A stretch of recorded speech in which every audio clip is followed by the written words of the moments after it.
It's your man, Uncle Shug, coming to you today from Birmingham, Alabama. What's up, Neff? What's up? What's good? What's good? What's good? Man, everything good. I just wanted to thank everybody for tuning in, checking us out. We're going to be having conversations between uncle and nephew. And we also going to listen to your nephew, all the nephews. Come in and holler at your uncle. Let's have some real conversation. You sound a little apprehensive to that. I ain't gonna lie to you. Okay. Yeah, we also gonna listen to you, nephew. Like, huh? All right, by default. Well, we're going to go back and forth with it. Okay. We're going to go back and forth because I want to hear you too. You know? Okay. We're here to listen to the voices, listen to nephew. We got advice, but we want to hear what you got to say as well as everybody else. I feel you. I feel you. Hey, well, let's go through a little bit of the topic. Well, let the folks know exactly what is Uncle Shug's corner, because we gotta introduce him to the corner. You feel me? Everybody, welcome to Uncle Shug's corner. Uncle Shug's corner is derived from number one, paying respect to my father. His nickname was Shug, and he was one of the good guys. Left a lot of nuggets and jewels here for me and my brothers and sisters. And when you hear Uncle Shug's corner, he's the root of that. I'm the first fruit off the tree. He's been gone now for 30 years, but we're going to speak on it with great respect, as well as to listening to our community, bringing our community back together. Young, strong black men. We're going to get realigned, and we can always come and talk to Uncle Shug. Okay. We'll bet. Now I know you sent me in a lot of different topics. It's a lot to talk about, man.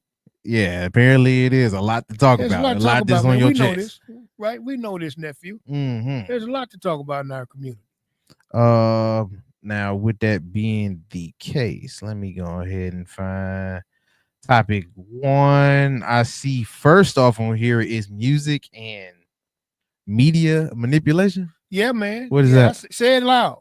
Music and media manipulation. Manipulation. Absolutely, man.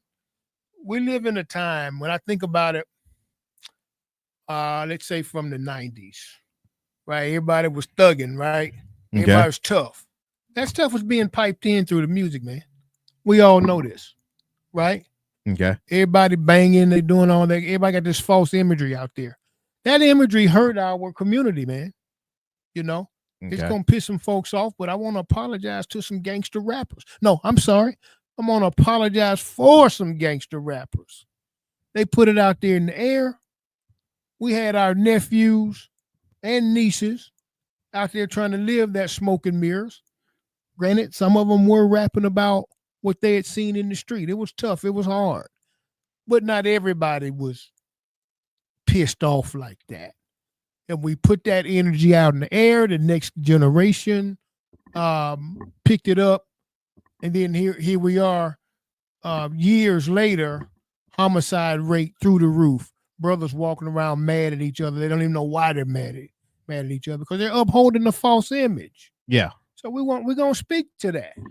Alrighty. So I mean, I had to ask, what is this manipulation you speaking about?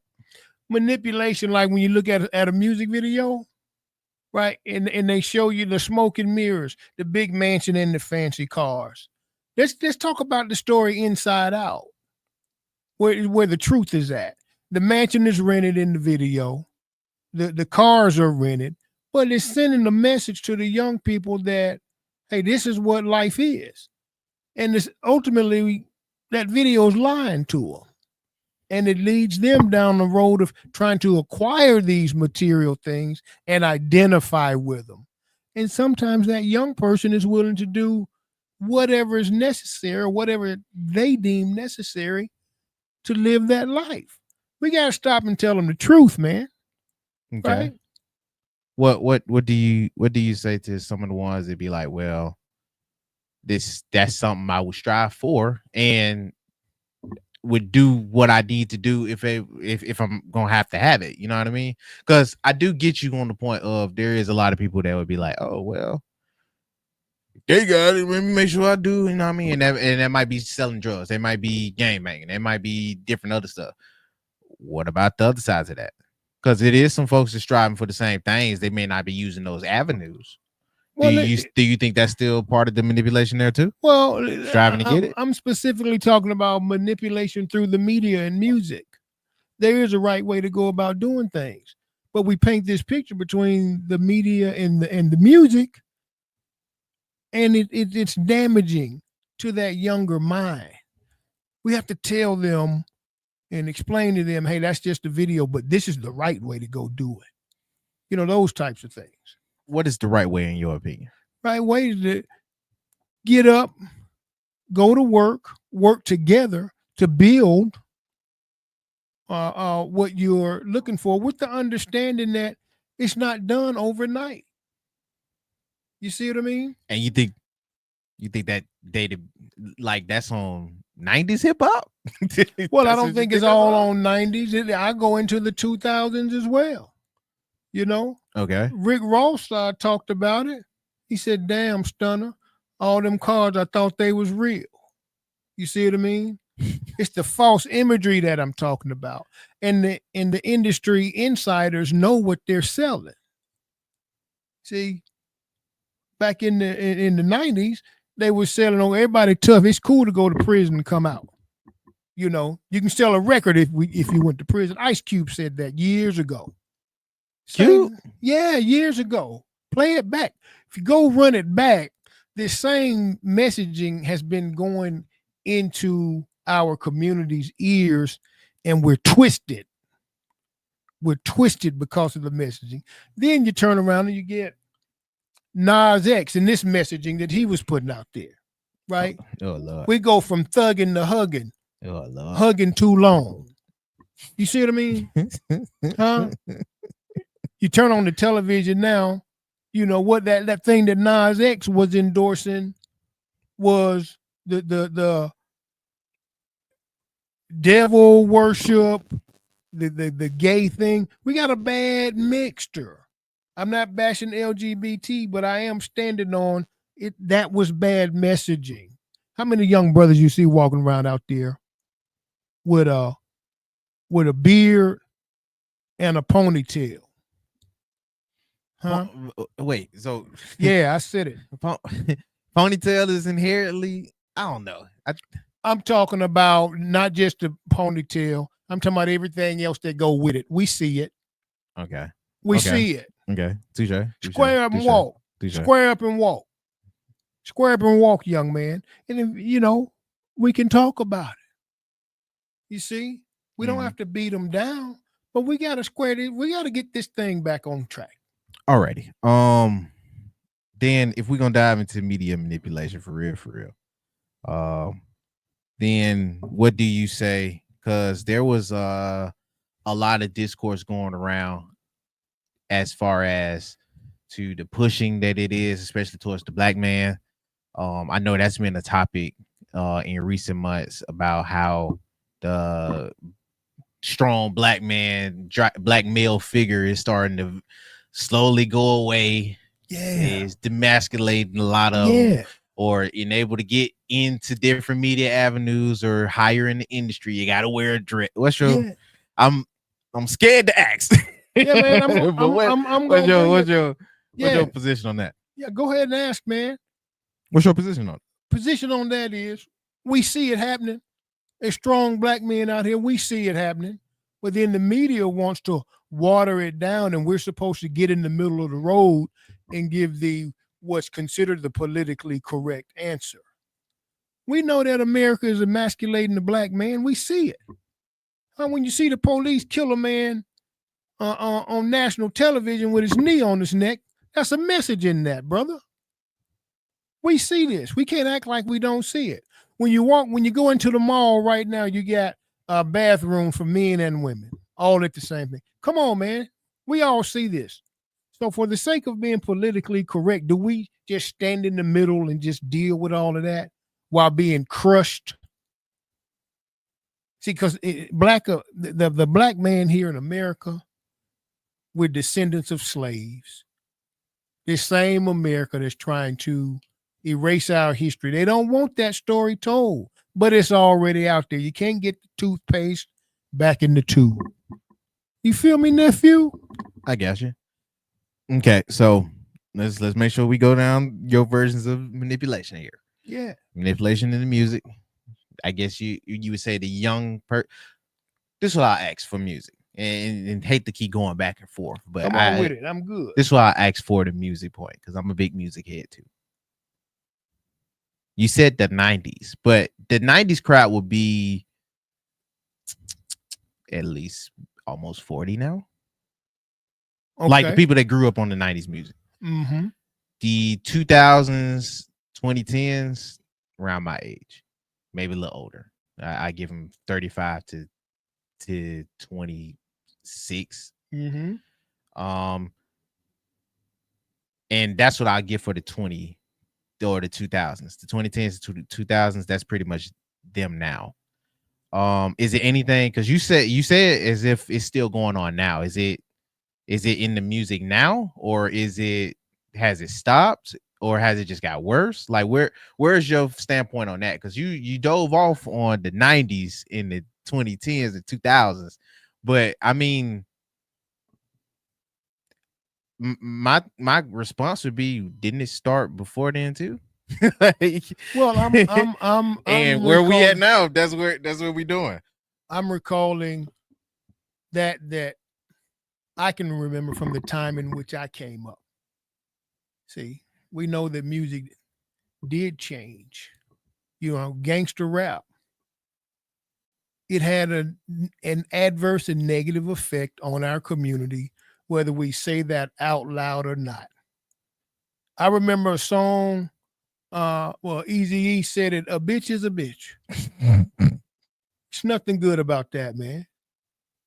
And then it was okay to call a woman a bitch in a song. You see what I mean? Then it became cool to be that, you see, or try to depict that. Nah, hey, then it became cool. My homeboy, he just got out the pen, you see. Then it became cool. See, the trap, right? Okay. It became cool that when I remember another song, I don't need a man. That's a lie. Because when you ain't got a man and you got kids, and you get your Section 8 house, and your man is over there, you over there, and the kid somewhere in the middle, that's family separation. And we're weakened by that. We're weakened by it. We have to just stand up and say it. The way our ancestors was able to survive was by being together. You see? Okay. So, yeah, Uncle Shug's going to say it out loud and straightforward, because the only way it can be corrected is that these things have to be acknowledged. What are we going to do today to help square up this generation moving forward? Now, that kind of goes into our next topic then. You was talking about the family separation and stuff like that. Yeah. Well, your next topic was going to be back to family and brotherhood. Absolutely. Where are you at on that? What did that mean? What back did to that family mean? and brotherhood. That's about the Black family coming back together and understanding the power of togetherness. We're better together.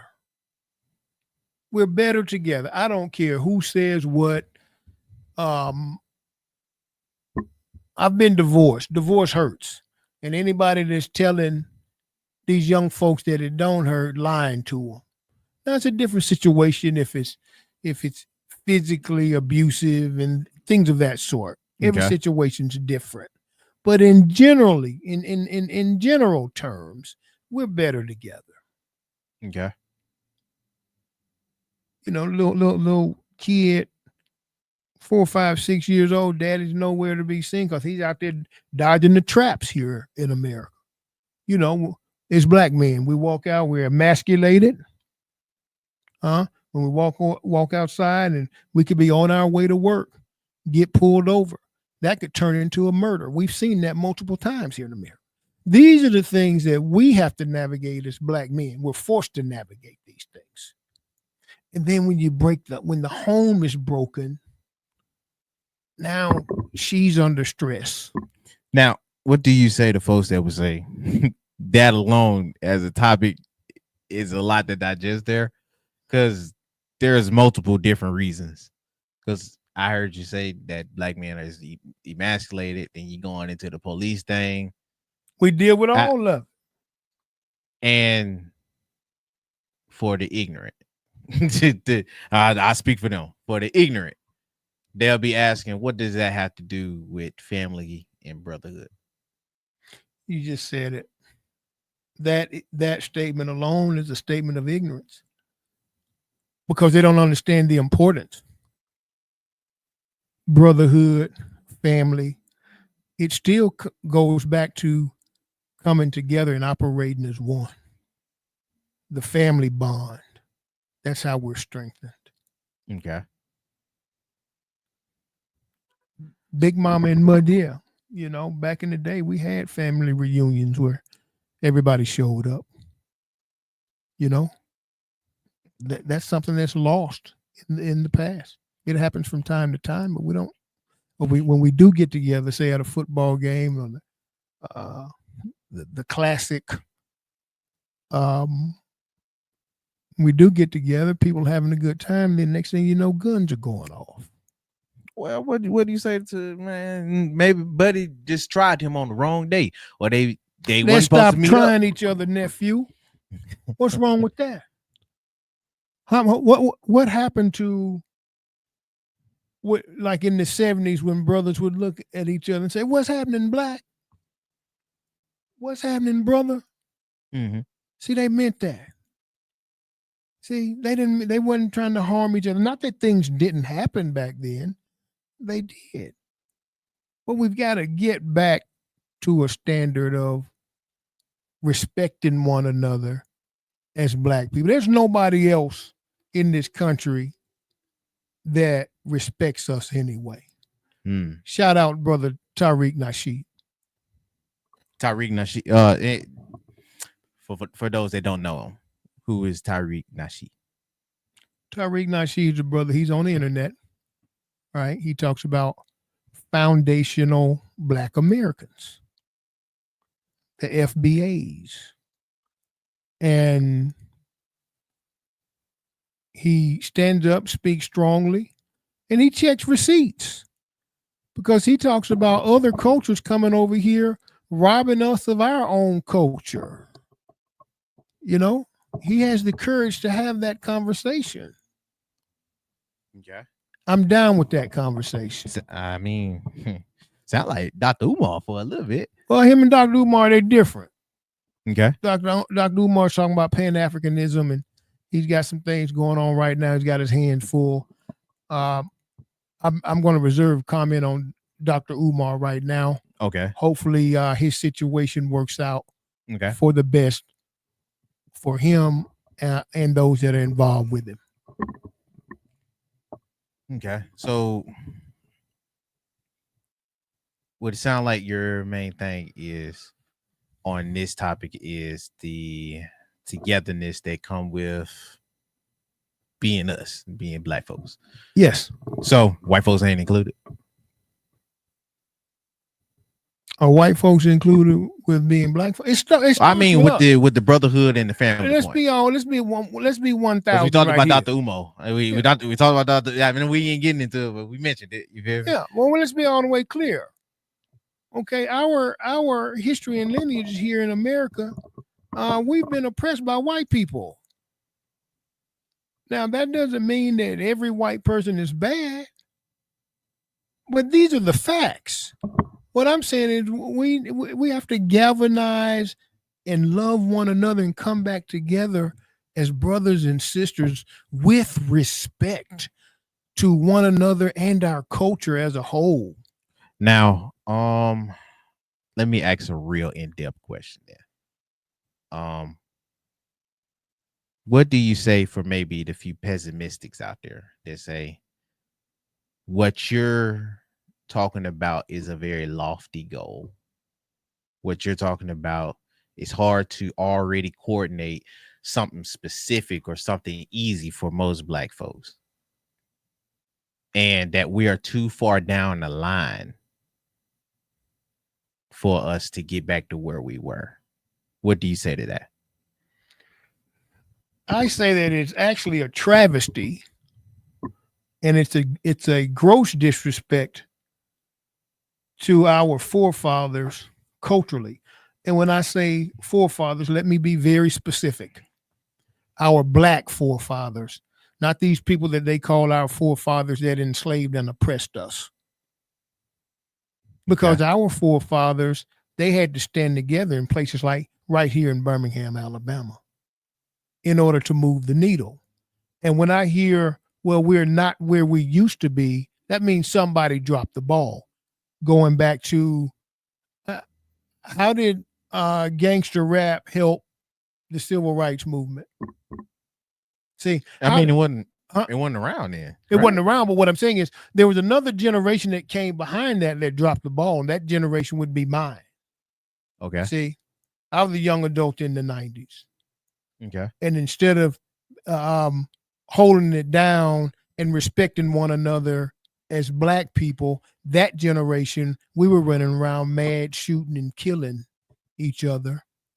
You know. I mean, but y'all had Grandmaster Flash, Furious 5. Yeah, we had a few. And 90s. I mean, Roots too.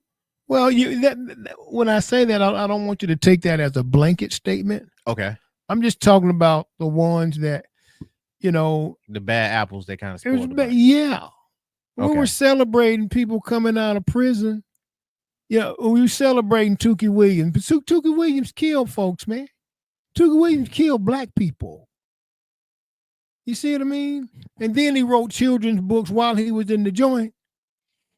I'm not saying that he wasn't a changed man when they dropped him in the ground. Okay. Perhaps he was a changed man. I'm gonna say I like maybe. Yeah, people do change, but what I'm saying is the damage had been done, and it's upon us to change the narrative, to stand up and start telling our own story with love and respect and honor amongst ourselves. You see? Okay. That's what we have to get back to as a collective culture. Okay. So we talked about the media manipulation. We got into a little bit of the family and brotherhood dynamics. Next up, you got on the list. Together we stand. No, exploitation. Let's get exploitation in. Understanding what exploitation looks like nowadays. That's all. I think through the media, we can be looking at an exploitative situation and not even see it as being exploited. Example being, let's say, Allen Iverson comes up in the hood, single mother, right? The son of a single mother. Okay. He has great talent. Reebok gives him a deal, literally gives him a big check, like a sweepstakes check. And they put a microphone in his mouth and tell him to say these words, "Go buy my shoe." Now, the person that gave him the mic is the one that created the shoe. Mm-hmm. Right? And he put Allen Iverson or LeBron James or Michael Jordan's image on the shoe. But our community, prior to that young man making it to that point, our community supported that young man and still do to this day. I know how to buy me some Iversons. But the exploitation is when Iverson says, "Go buy my shoe," the single mothers run out to Foot Locker or wherever to buy the shoe. And the shoe is $75 per shoe, $150. Okay. And the person that actually owns the shoe that pimped Iverson and put his logo, his image on the shoe, let's say if it were a Nike, that would have been Phil Knight. And then you have a million people that was following Allen Iverson or LeBron James or Michael Jordan all the way to the league. So when that young man says, go buy my shoe, they run out and buy it. But when they get to the store, it's $150. You see? Okay. That means that young man with the talent just got exploited by the man that made the shoe that doesn't have the talent. And he makes the bulk of the money off of that. See? I think about Nike and Phil Knight. They did it to Michael Jordan. Michael Jordan eventually got out of that situation. He has his own brand, but initially Phil Knight pimped him. And in pimping him, Phil Knight pimped us as a community. Okay. What do you say to the folks that be like, well, that's just business, and that comes with being a sponsor? I mean, for all they gave, well, it is business, but who's the pawn? Gave Iverson. I mean, who's the pawn in the middle of the business, though? Who's the donkey? I'm guessing you would say that's Iverson, right? Absolutely. We never paid a dime to watch Phil Knight play basketball because he can't. Phil Knight's not 6'9" like LeBron James. He got the company to make them shoes, though. Well, he made the shoes, but in order to sell the shoe, he came to us and got the talent.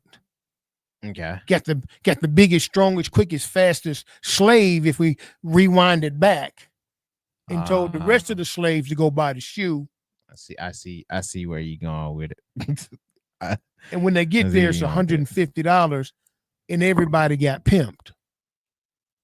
That's exploitation current day. I think Kyrie Irving is a young man now who's doing his own brand. He has his own shoe made. Because I don't think he's with Nike anymore. Right. He's not owned by Nike anymore. See? So he's not wearing their brand. See, we live in a time now where, and Uncle Shug's going to speak this to the young people. Go create your own brand. Because if Phil Knight can go to the Philippines and get that shoe made for $10 and then have it shipped and then sold here in America for $150 per shoe, that's called profit. Funny how all of these topics kind of bleed into each other. Yeah. What do you say for that kid or whoever it is that make that brand? They say, well, it ain't gonna sell like the Nikes do. It ain't gonna sell like how the Reeboks got through. It's already hard enough to sell to my people when it comes to Adidas. Well, it sells again. They put marketing dollars behind it. But if you took that Nike sneaker and you did a commercial with Phil Knight playing basketball, it wouldn't sell. Phil Knight had to go get him a young, athletic black man to endorse that shoe so the black community could come out and buy it. Because the pitch is, when you put this shoe on, you can jump like LeBron James. That's a lie. Because LeBron James can jump like that without a Nike shoe on. LeBron James could put a pair of church shoes on and still have his same vertical. You see, it's a matter of imagery and getting people to believe that the value is in a product that you made. What about even to a lesser degree? Because I think he's still a subsidiary, not a subsidiary to another brand, but even Shaq's didn't work in the hood. Yeah, even Shaq's didn't work in the hood, and he was using him. That's Shaq. That's the Diesel. That's Superman, and people was bagging on some Shaqs. I wish you would walk in here with some Shaqs on. Like, what? See, what do you say to that? First off, shout out to the Diesel. I understand why Diesel put his brand out there the way that he did. Diesel put an affordable brand out there because he didn't want to burn our community, because he too understood, wait a minute, a lot of these kids that find a portion of their identity in this shoe, their parents don't have the money. So shout out to Big Diesel. Diesel brought the price down and made it affordable. Now they didn't run out and buy it the way they do with Nike, because they've been so brainwashed with, because of the difference in the marketing. The difference in the marketing. And again, salute Big Shaq. That brother got it right. The community didn't respond in such a strong, in as strong of a fashion, because they were already brainwashed. They really believe, when Mike said, when Spike Lee said, "Is it the shoes money? Money is it the shoes?" Now we all know that Michael Jordan is Michael Jordan without those shoes. You see what I mean? He's still 6'6", extremely athletic, no matter what shoe he was putting on. But the marketing machine was able to manipulate those younger minds, right? Through media, right? The commercials and all of that. Mm-hmm. Huh? So that's a manipulation as well. That all goes back to the money. If we start making our own brands and let the money circulate that way, I think we'll have a shot.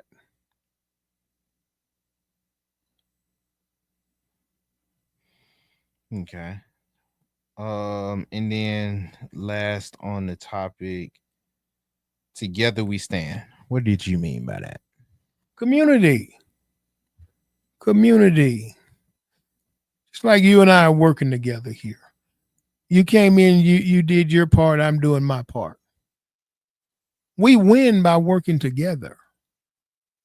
See, if you walked in and said, "Hey man, I got mine, you get yours," that's a loser's mentality. Okay.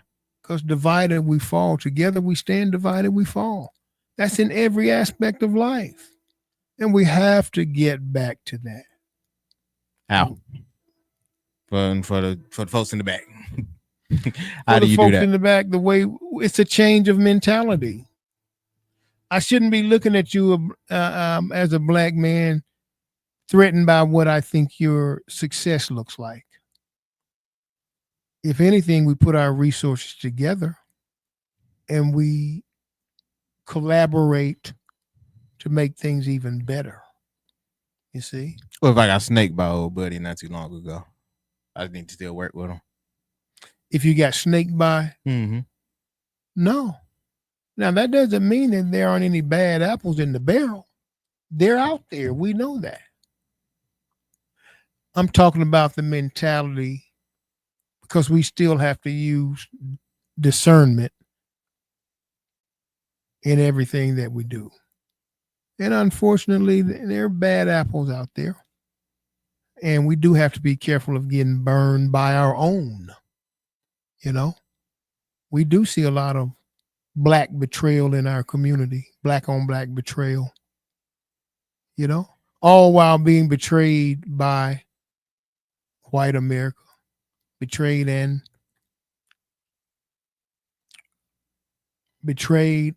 oppressed, economically oppressed. See, those types of things. Mm-hmm. But we can combat that by coming together, educating one another. See, they're taking our stories out of schools now because, you know, even our history is a threat.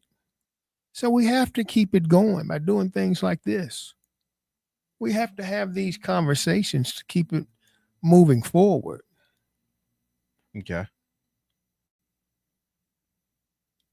Anything else you want to get off your chest for the people? I got a lot to get off my chest, man. Got a lot he's going to be popping off about. And like I said, to everybody that's watching, you know, get in touch with Call in. We can have these conversations. Give me your opinions. I'm not opposed to anybody's opinion. I'm a strongly opinionated person. You see? Strongly opinionated. Call in with your opinions and your situations, and let's navigate through this thing. We can do this. That's all. There's enough shits and giggles out here through the media. Silly stuff. We'll have some fun too. We can shoot it a little bit, but let's keep the train on the track and see what we can do to make our community come back together, because that's the only way we're going to win. Come back together, empower one another, share knowledge with one another. That's why I keep saying I want to hear from the nephews. I need to know what's going on out there in your life. We can talk about it, man.